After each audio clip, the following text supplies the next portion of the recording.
Hi, I'm David Schwartz, CTO of Ripple and one of the original architects of the XRP Ledger. I am so excited to be here today with all of you in person and online for the second annual Apex Summit. I met a lot of you yesterday, and just this reminds me of why we're doing what we're doing. The experience has been amazing, and I hope you guys are having a great time as well. I love coming back to Vegas. I love this venue. It's a bit ironic, finally something in Vegas that appeals to people who are good at math. I think a lot of you know my story and my XRP Ledger sort of story and history. I started in November of 2011, and this was just about the time where the Bitcoin narrative, some of the very first cracks were starting to show in it. People were starting to talk about limits of scalability, speed, energy consumption, and so on. And I think the other thing that was coming out was that proof of work wasn't going to be this incredible decentralizing force like we thought it was. A lot of you probably don't know this if you haven't been in the space that long. In the early days, we thought that literally everybody would mine. Like if you interacted with Bitcoin, you would mine. Why wouldn't you? You just make some extra money. Why wouldn't you do it? You could, if you had solar panels and you didn't need the power, you could just mine. What we didn't realize at the time, and it seems so obvious now, is that mining is a perfectly economically competitive enterprise. Whoever has the cheapest power, whoever has the best ASICs, will be able to push everybody out of the field. And those cracks were just starting to show in late 2011. And the writing on the wall was clear that a better alternative was needed. A lot of people at that time really thought proof of work was like Bitcoin's secret sauce. But when we looked at it closely, we realized proof of work is really just how it solves the double spend problem. And there are other ways to solve the double spend problem, various different agreement protocols that have been researched and developed for decades. What we thought was that the secret sauce in Bitcoin was things like the fact that the ledger was public, the fact that there was no central operator, the fact that nobody had the legal right to control and run the system in any particular way, the fact that all transactions are public so that everybody can make sure that the system is following all its rules. So we designed a ledger based on many of those same principles, swapping out proof of work for a federated Byzantine agreement algorithm to produce the XRP Ledger. Didn't call it that then, call it that now. An open, decentralized, secure, fast, and inexpensive to transact with system that becomes more decentralized over time as participation increases. Whereas we've seen proof of work blockchains have seen the opposite happen as their miners become more consolidated and more similar to each other. So I want to talk about some of the very basic parameters that we put into the XRP Ledger design from the very beginning. I think probably one of the best known features is the fast, cheap transactions. You can confirm a transaction with complete finality in about 5 seconds. And your cost is not just less than a penny, but much, much less than a penny, something like 1,000 transactions for a penny. And you can do that with extremely high reliability consistently over and over again. I think 99.99% of the time, a transaction will complete within 10 seconds for 20 drops, which is 20 millionths of an XRP, which is an amount of money that is a very, very, very tiny fraction of a penny. So what purpose does the XRP Ledger serve? So it does the transactions are fast and cheap, but of course, what do the transactions do? Well, the primary function of the XRP Ledger is to be the origin and authoritative registrar of XRP ownership. Just like the Bitcoin blockchain's primary and almost only function is to be the authoritative registrar of Bitcoin, right? What can you do with the Bitcoin blockchain? You can move Bitcoin from one place to another. You can hold it, you can send it, you can receive it. The XRP Ledger does all those things for XRP. If you want to know who holds how much Bitcoin, the blockchain is the sort of authoritative source. Same for the XRP Ledger with XRP. But since 2012, the XRP Ledger has supported what we call issued assets. These are tokens that can reflect stable coins, legal obligations, ICOs, or pretty much anything else. Anything that behaves like currency, anything that has value and that you can it's fungible. It's not very good for things like concert tickets where you don't want to have 4.007 concert tickets, right? That doesn't make very much sense. But for things that are fungible, these issued assets provide a very nice interface. They've been used for everything from stable coins, ounces of gold, and even in one case, silver dimes. One of the very first gateways that we had was the silver dime gateway. There was a guy who had a whole bunch of silver dimes, and they're roughly worth their silver value because there's lots and lots of these dimes. And so you could send him cash or silver dimes, and he would issue you an asset on the ledger. And you could redeem that asset with him, and he would mail you silver dimes.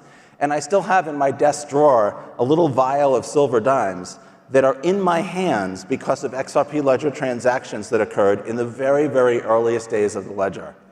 So it's that decentralized asset exchange, that ability to swap. I bought those silver dimes with XRP by swapping so many units of XRP for some number of units of this asset denominated in silver dimes in 2012. So that was the world's first decentralized asset exchange.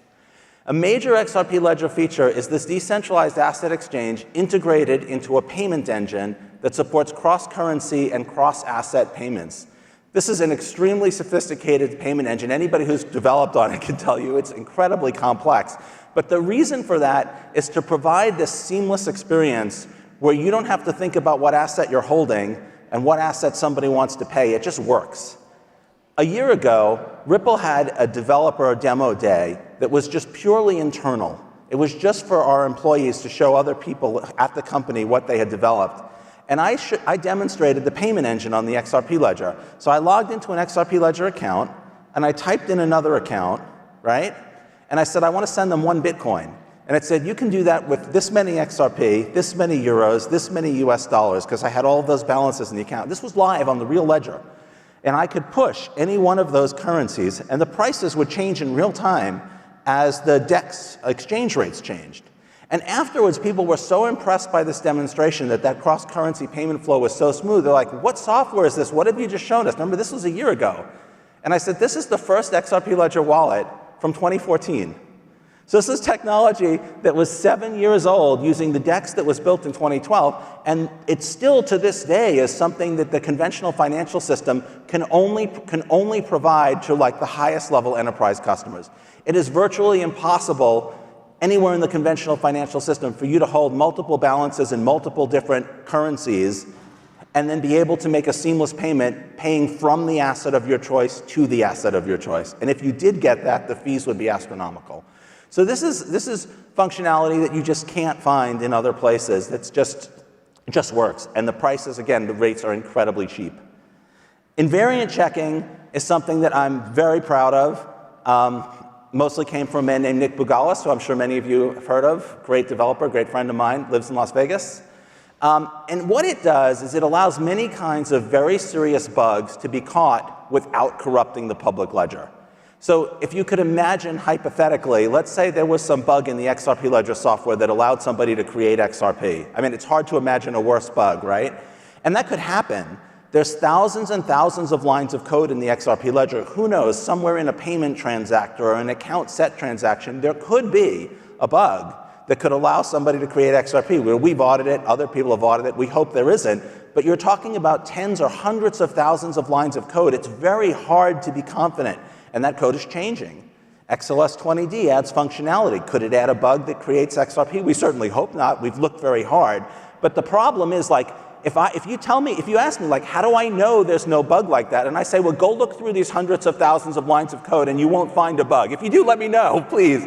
Right? That's a deeply unsatisfying answer, right?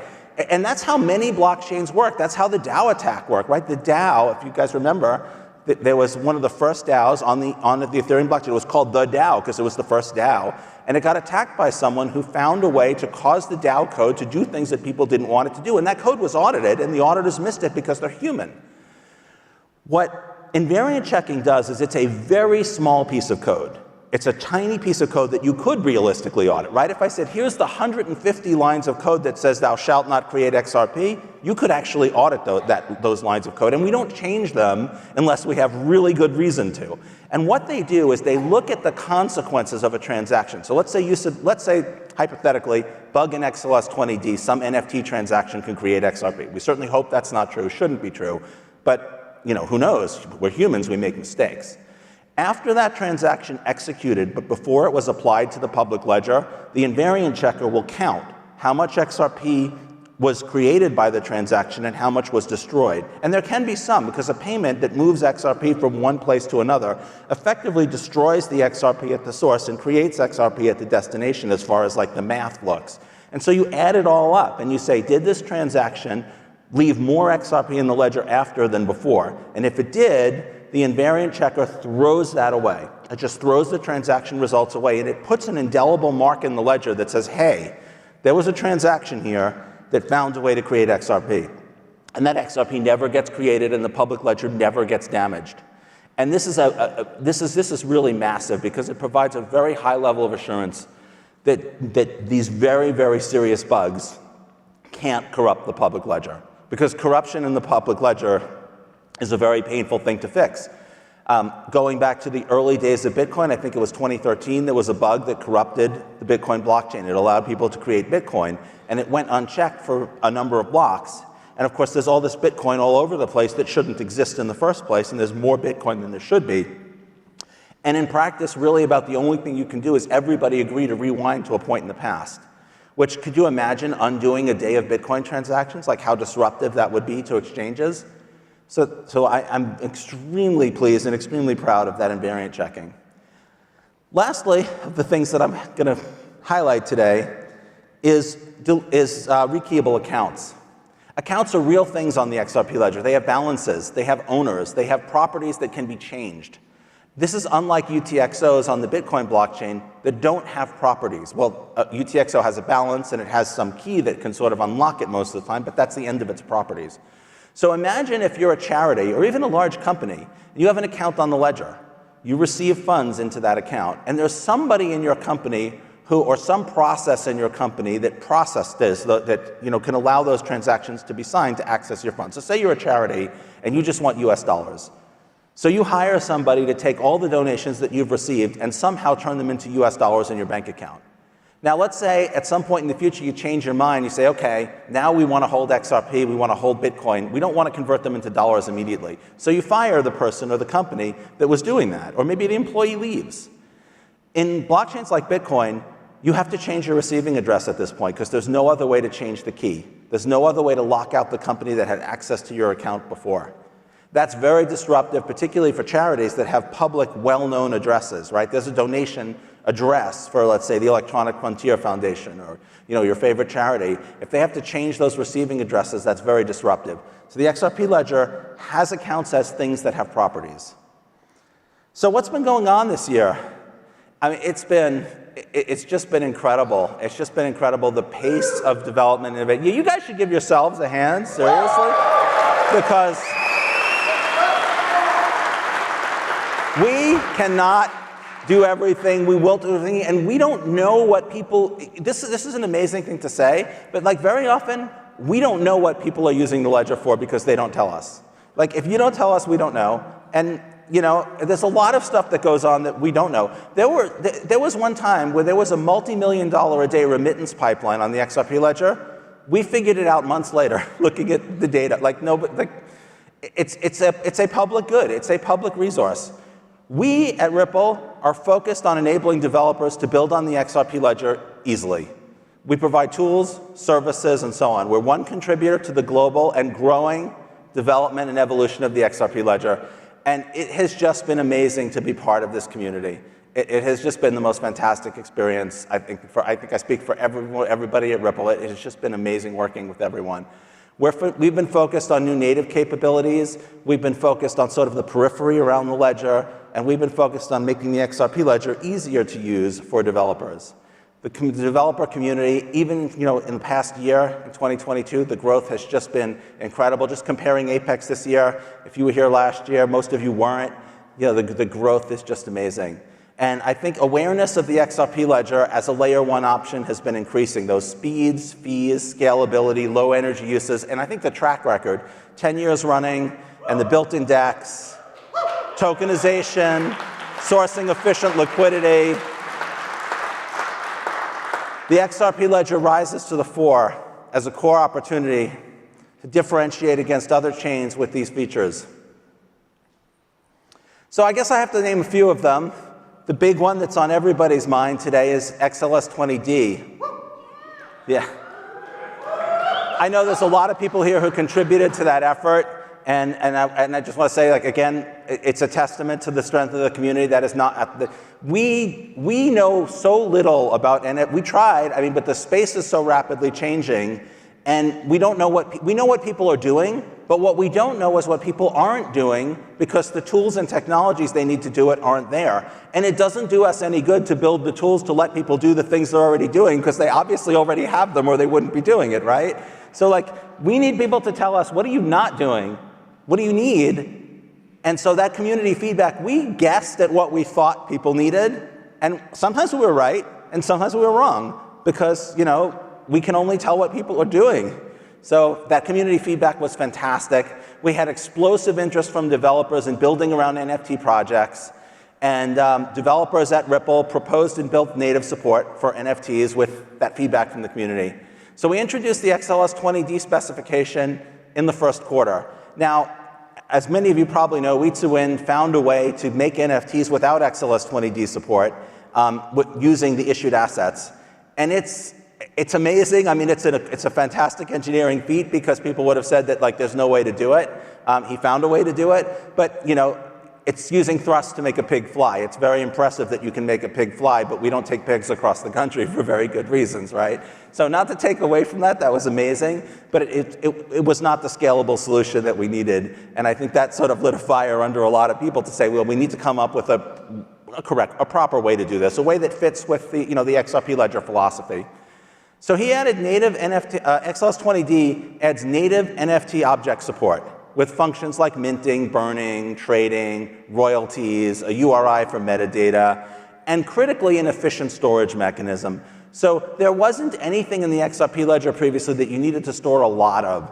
And for an NFT proposal, you really want people to be able to store a lot of them in some kind of an efficient way. And so we developed a pages mechanism, which sort of compresses the ledger storage space so that you can have a large number of NFTs without creating that kind of impact. The proposal was perfected with the feedback from the community. We got suggestions through GitHub. Many of you spoke to us directly. That was probably the first time that I really felt like there was a development community. Like before, patches trickled in. Well, hooks I'll talk about later. I mean, that obviously.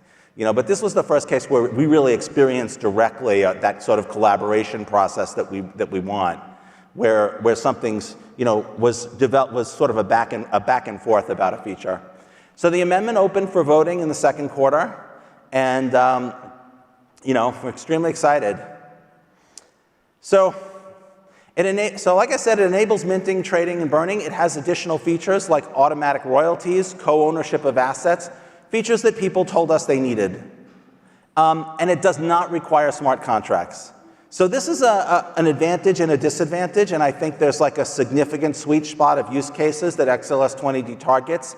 If you need a smart contract to do something weird and specific, if you want to have male and female NFTs that mate with each other on-chain, you can't do that with XLS20D, right? You need a smart contract to do that. You can do it off-chain, but that's not necessarily the solution you want. But 80%, 90% of the use cases just need that basic functionality. And the advantage of not using smart contracts, of instead having smart transactors, is the cost is much lower. And I think another thing, we've recently seen people who've had NFTs stolen from them. And one of the mechanisms by which an NFT is stolen is a user is duped into authorizing a smart contract whose functionality they don't understand. Smart contracts add a layer of risk to NFTs as they also add a layer of functionality. So by eliminating those smart contracts, yes, you do lose some of that functionality that some use cases need. But for other use cases that need the functionality that's, you know, minting, burning, holding, transferring, royalties, offers, that need that basic functionality, you don't have the risk associated with smart contracts and thefts. We do anticipate that there'll be increased network activity as people use XLS20D. Load will go up. The 1.9.1 release contains significant effort by RippleX Engineering and others aimed at that. We've conducted performance testing, and then we reached a point where we were confident to vote yes on the XLS20D amendment. The validator community is now voting on the proposed amendment. As most of you probably know, there must be at least an 80% yes vote in order for an amendment to activate, and that has to be held for 2 weeks. So about a week ago, the amendment passed the 80% majority. So, and it's now pretty close to 90%. So, yes. And I want to say a few things. So first of all, Obviously, I want to thank the people who voted yes and who helped speed this along, but I also think that it is extremely important to acknowledge the people who voted no, and especially, and this is like, why do we have this voting process? Well, one reason is to make sure that we're not enabling functionality that could have bugs or could threaten the stability of the network. Blockchains are hard to change for very good reasons. Bitcoin, the pace of innovation in Bitcoin is very slow. And part of that is because it's very important to the community that they not break it, right? One of the things that people like about blockchains is this level of assurance that I'm pretty confident it's going to work next year as well as it works today. And we never want to break that. And I think when people say, no, I'm not convinced, I mean, if they're just being obstructionist, yeah, I mean, don't thank them for that. But I mean, if they are putting the effort in to make sure that we are taking the time, it's annoying when we don't have functionality immediately. Everybody wants, I want it now, right? You want it now. But it's critical that we not break, a system that's handling billions of dollars worth of transactions. We don't want to break it. And we take that responsibility seriously, and we think that when the community takes that seriously, yeah, it's a bit annoying when people want to do things, but it's super critical. And I think we should thank the people who looked at the proposal and said, hey, I have questions. You need to reassure me that this is not going to break. We don't want to break the ledger for payments, right? Could you imagine if NFTs were fantastic, but we broke payments? That would be the worst victory ever, right? So I do want to take the time to thank the people who said no for good reasons. I mean, that's what we want, right? That's what we want. We want people who care and who take the time to make smart decisions. And yes, that does mean we can't always move as quickly as we want to. Project Clio has been a huge effort, started quite some time ago. The beta was finally released in the first half of this year. There were a lot of technical challenges, but it creates a massive storage reduction for servers that handle queries from clients. And that is critical to scaling the ledger. I think we all understand that people will talk about transaction per second limits of the consensus layer. And obviously, the network can't go any faster than consensus can. But you could imagine a world where consensus could be ridiculously fast, and then wallets can't keep up, right? If your wallet doesn't work, from your point of view, the XRP ledger's down. It doesn't matter if ledgers are closing every 5 seconds. They have 50,000 transactions, and the core is working fine. If the infrastructure around that can't keep up, then the system is unusable. And what Clio did is it created a new way to scale that sort of next layer around the XRP ledger by implementing the API, the software tool, the software interface that developers talk to, optimized for scalability and availability. We run a cluster of servers that provide that functionality. The XRPL Foundation does. Those servers will often handle 40,000 queries a second. So scaling them is extremely critical. Clio is a major effort in that regard. Clio stores ledger and transaction data in much less space than RippleD does. RippleD is designed to close ledgers quickly, to run transactions quickly, to reach consensus quickly, to publish ledgers quickly. It's not really designed for a wallet to ask questions like, how much money do I have? How much will this transaction cost? Those types of queries about the state of the network shouldn't be competing for resources with things like consensus. And so Clio gives a much greater separation. So it removes the burden of handling those API requests from the software that's managing the consensus layer of the network. This will allow more users and more developers to reliably interact with the ledger and really help RippleD process transactions. RippleD is what we call the XRP ledger software. We need to rename that to XRPLD or something, but still RippleD from the early days. Names are hard to change. So that will help RippleD process transactions more efficiently because it won't be constantly dealing with queries. It is so important that infrastructure be stable. If you interact with the XRP ledger through an exchange and your exchange's servers are unstable, you're going to get a terrible experience, right? You're going to make a deposit, and it's going to take a while. The ledger could process it in 6 seconds, but if it takes the exchange 2 minutes because their internal processes are backed up, or a withdrawal takes 20 minutes because their internal processes are backed up, then your experience is still going to be bad. It's actually pretty funny. In the early days, we actually had exchanges who had to upgrade a lot of their internal processes because the ledger was so fast, right? If they take 6 blocks to confirm a Bitcoin transaction, which could be an hour, they don't have to process the queue every minute or every 5 minutes. They could process the queue every 15 minutes. And that produced a poor experience for XRP Ledger users. So the stuff around the ledger has to be as good as the ledger, otherwise there's no benefit. So Project Clio is a major improvement in providing that large-scale access to the XRP Ledger's features for developers, wallets, exchanges, and all ledger users. Which brings us to hooks. This effort really, I think this is still the largest effort on the XRP Ledger to date that Ripple had almost literally nothing to do with. We had nothing to do with the concept formation, and it came completely from XRPL Labs. They've also worked on things like adding escrow and payment channel support for issued assets, expanding the signer list from 8 to 32 signers, adding some metadata, all kinds of other features. But Hooks is in a class by itself. Hooks is a bespoke, light smart contract solution for the XRP Ledger. So it's complementary to an EVM sidechain. A sidechain that supports the Ethereum virtual machine will allow you to take Ethereum, smart contracts designed for platforms like Ethereum and those that are compatible, and use them with minimal changes. It's very powerful, but it brings some of the disadvantages of those platforms in terms of the complexity and cost. Hooks is like built around the XRP Ledger's philosophy of smart transactors and of sort of light, efficient mechanisms that are cheap and that don't have the resource consumption. Hooks cannot do everything that an EVM sidechain can do. But again, like I was saying with XLS20D, it cuts out a significant fraction of the interesting use cases and provides better support for them than a more flexible solution that can be everything to everyone can do, because it's more focused, it's more efficient, it's better designed to do what it's designed to do. So super, super excited about that. So it fits with XRP Ledger's core design principles. And its feature set covers many of the DeFi use cases. You cannot do everything you could do with an EVM sidechain with Hooks. It responds to transactions in a certain way. It's limited to capability of what it can do. But again, it cuts out a large subset of the interesting use cases, and it enables them. So very, very excited about that. That could be enabled on the XRP Ledger main chain.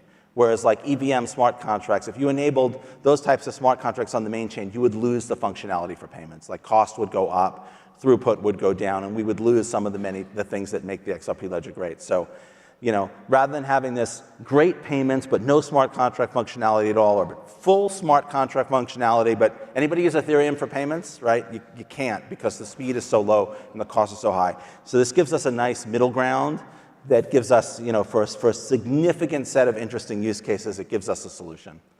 Now, something near and dear to my heart, the automated market maker specification. I almost said automated money maker, which actually is kind of, it's actually pretty apropos, right? So the XRP Ledger is a leading enabler of DeFi with features like the DEX and payments because of the design of the protocol. And the one thing that we have not had that traditionally I think 90% of DEXs have automated market makers. They're built around it. The XRP Ledger's DEX is built around a simple central limit order book rather than an automated market maker. But I think if you have both of them, I think this is a case where it just blows away OR. The automated market maker addresses most of the pain points that people face in the decentralized liquidity landscape today. So the DEX launched in 2012. It allowed tokenization of any kind of asset and the ability to trade and move them in just seconds on chain. It provided globally competitive liquidity, but there was no way to get yield. And sometimes there just wasn't the sort of liquidity that people might need. So RippleX focused on differentiating our DEX with automated market making in conjunction with the central limit order book and integrated with payments so that these three features work together to provide a feature set that is unmatched. This is not everybody else has automated market makers, now we have them too. This is everybody else had automated market makers because they couldn't build an order book. Imagine an order book on Ethereum. If you think about how order books work, as prices change, people place offers at different rates. They cancel previous offers. If it cost you $13 to place an offer that nobody's likely to take, just to provide liquidity in case someone needs it, that's completely untenable. If your transactions take 10 minutes to confirm, you can't track price changes. We have our own order book because we can, and the functionality of both of them together is just, I don't have words to convey how excited I am about this feature. In October, We're very hopeful that developers will be able to use and test an early version on the developer network so people can build front-end UIs, integrate with new applications, and understand the features that it can provide. I would love to do the whole talk on the automated market maker and get really deep in the weeds, and I'm going to have to fight myself not to get very technical because this is sort of engineering perfection that certain things have. Any one of you who's worked on something, it doesn't have to be software, it could be cars, it could be bicycles, but anything where you're building something, you reach a point where like everything works together and it just fits really nicely, and you're like, yes, this is like really nice, and then there'll be a couple warts somewhere, but they really stand out because the rest of the design is so great, and we're reaching that point. So I want to talk about what makes this so amazing to me, and I will try not to get too deep in the weeds, but if you get me started after talking about this, you'll probably have to like smack me to get me to shut up. So I'm almost not kidding. So people who provide liquidity to the automated market maker, so the automated market maker, in order to trade, it needs assets to trade with. And so people have to sort of loan it assets. They put the assets in the automated market maker's pools. And they get back liquidity tokens. These are tokens, issued assets that are tradable on the DEX that represent their proportional ownership. So these tokens can be traded on the DEX. You can hold them. You don't have to cash them in for your share of the pools if you want. You can just sort of move them around and use them as an asset. And for US holders, this should be very tax efficient. Your gains won't be realized until you sell or dispose of the liquidity token. So if you put a bunch of XRP and a bunch of Bitcoin in a liquidity pool for an AMM, you'll get back some liquidity tokens, which you can just hold. The AMM will do its thing, hopefully producing return for you, and then you can sell those liquidity tokens when you're done, and then that will be, if you're in the US, that's a taxable event, but your money can grow tax-free. Obviously not tax advice, consult experts, but I think we got it. One of the other cool secret sauces is this continuous auction mechanism, which auctions off the right to arbitrage against the automated market maker. So this is something that's completely unique, not available anywhere else. The automated market maker, arbitrageurs will trade against the automated market maker when its pricing is wrong. So the automated market maker doesn't know what the prices are, right? It doesn't have an oracle. It's completely automated and algorithmic. And so its prices can become wrong due to external price action, right? The price of Bitcoin goes up, the price of XRP goes down, the price of things change. And arbitrageurs will trade against it and they'll make a profit. What the automated market maker does is the arbitrager world is fiercely competitive, right? You're an arbitrager and there's an arbitrager right next to you. If you have a trade that makes you $1, you have to think, do I make this trade and make $1? Or do I wait until maybe I'll make $2, $3, or $5? But if you wait too long, somebody else is going to snap it up before you. We want arbitrageurs to work quicker. We don't want arbitrageurs to make the pool suffer such large losses. So what we did is we gave a designated arbitrager who pays a fee for this execution privileges that will allow them to arbitrage more rapidly than anybody else will. And if they're diligent, they should be able to capture a significant fraction of the arbitrage opportunity. Because the pool sells this privilege, it should reap as its own profit a significant fraction of what the arbitrager would make. So say you can make $100 a day arbitraging against a pool, and I can make $100 a day arbitraging against that same pool. We'll compete, right? We'll bid for that, and maybe I'll bid $90. And now the pool just made $90 and I only made $10 instead of the pool losing $100 and me making it. So the pool charges for arbitrage rights.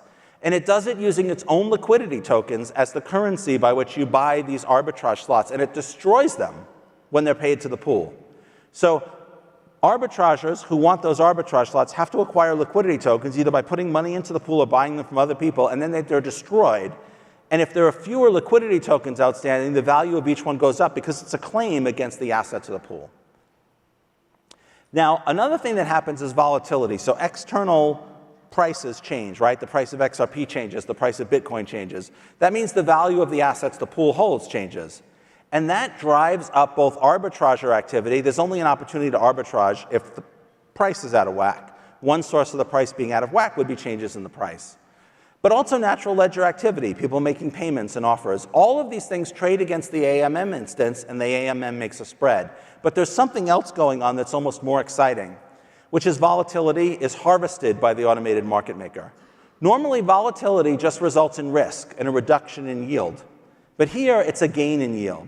The automated market maker actually implements a trading strategy that converts volatility into yield.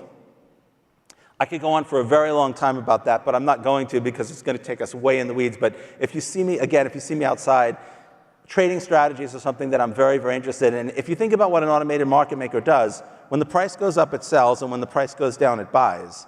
That strategy, if you imagine if you hold Apple stock and the price goes up and you sell, and then the price goes back down and you buy, you make a profit. If the price goes down and you buy and the price goes back up, you make a profit, and you sell, you make a profit. That's what an automated market maker does all day long. In addition, the automated market maker leverages the XRP ledger's inherent advantages. The XRP ledger has very, very fast transactions. The XRP ledger has very, very low transaction cost. These are things that will drive up the revenue and the efficiency of the automated market maker. So if the price of XRP goes up or down, and then it comes back in just a few seconds, if you were on a blockchain like Ethereum, there's no way that you could harvest that volatility because your transactions take several minutes to confirm. There's just no way that you can make that work. But because it is so fast, the trading algorithm can convert volatility into yield much, much more rapidly. Higher transaction fees mean that arbitrageurs wait to transact. If the transaction fee is $13 and you're only going to make $10, you don't submit the transaction, right? You have no choice but to wait.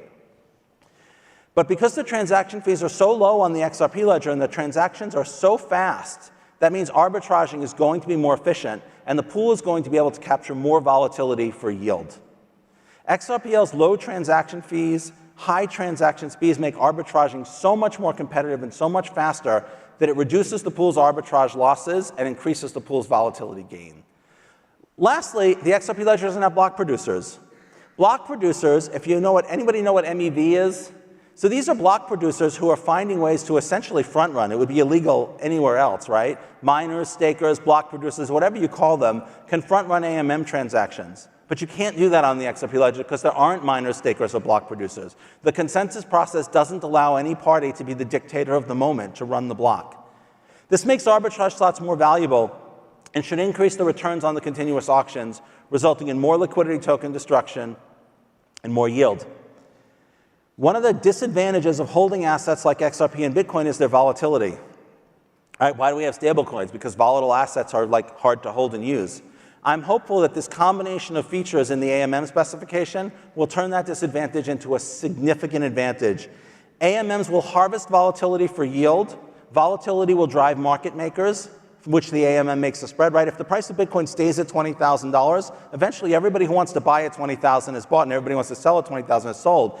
It takes a movement in price to really drive that volume. And of course, volatility increases arbitrage profits because the AMM gets more out of balance more, and the AMM gets a cut of those profits through the auction mechanism.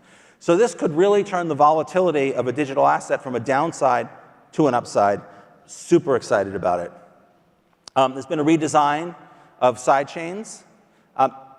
We can't put all of the DeFi functionality we'd like to have in the XRP Ledger main chain. We would lose its capacity to provide great payments. Cannot do it.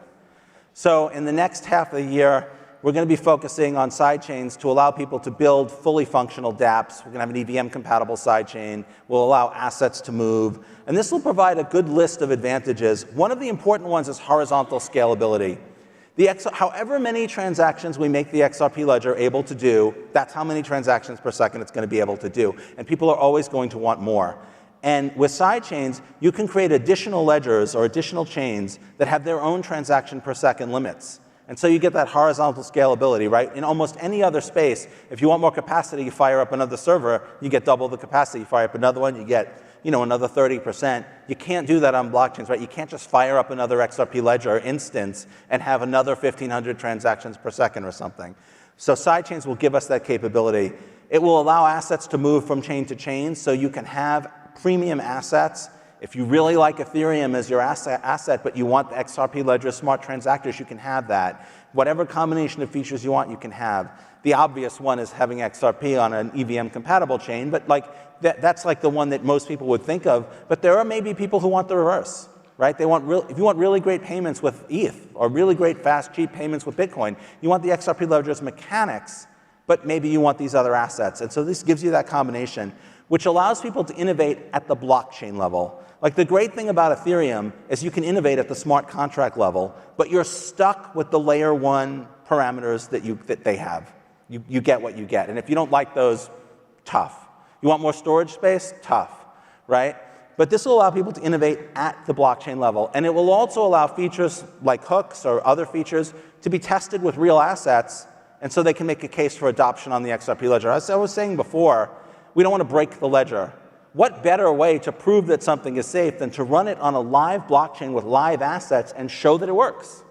The sidechains will let people do that. We'll talk about some of the innovations done at Ripple.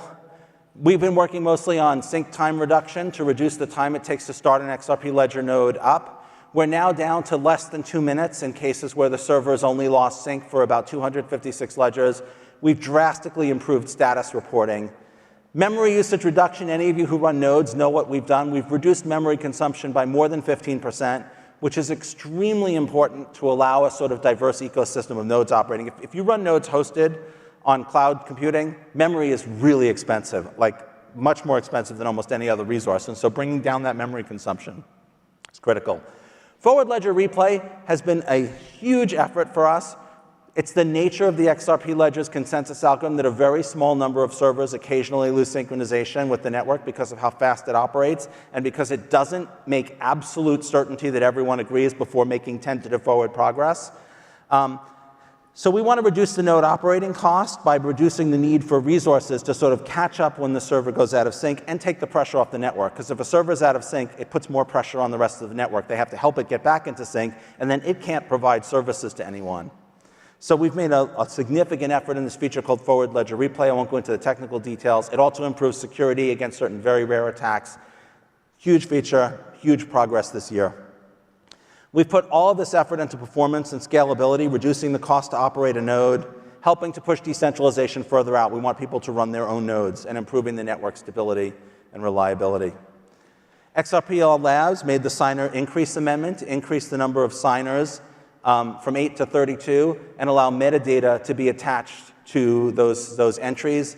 This is extremely helpful for like enterprises, but it's also really useful for DeFi applications, where you may have like a consortium of nodes that have to sign a transaction and use these M of N arrangements, and having the maximum N go up from 8 to 32 natively makes those things work a little better.